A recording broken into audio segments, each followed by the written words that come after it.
Prime Minister Justin Trudeau spoke hours after U.S. President Donald Trump's tariffs against Canada and Mexico came into effect.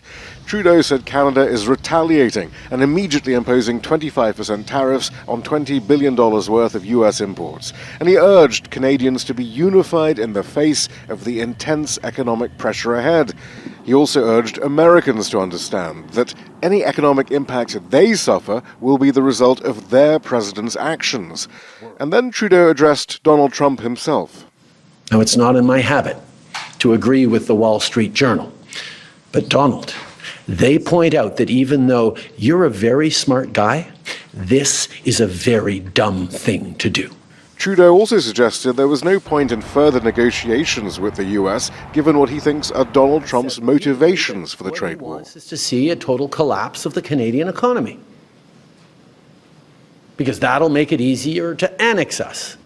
Shortly after Trudeau spoke, Donald Trump responded to the Canadian Prime Minister by suggesting that Canada was already the 51st state of the U.S. "Please explain to Governor Trudeau of Canada," Trump wrote, "that when he puts on a retaliatory tariff on the U.S., our reciprocal tariff will immediately increase by a like amount."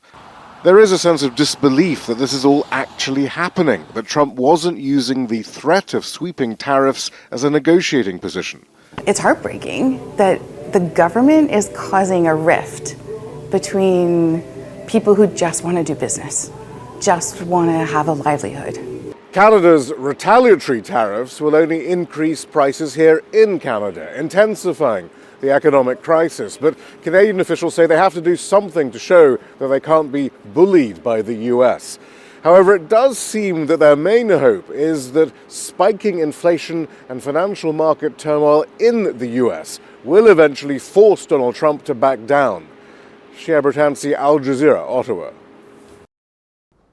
Make sure to subscribe to our channel to get the latest news from Al Jazeera.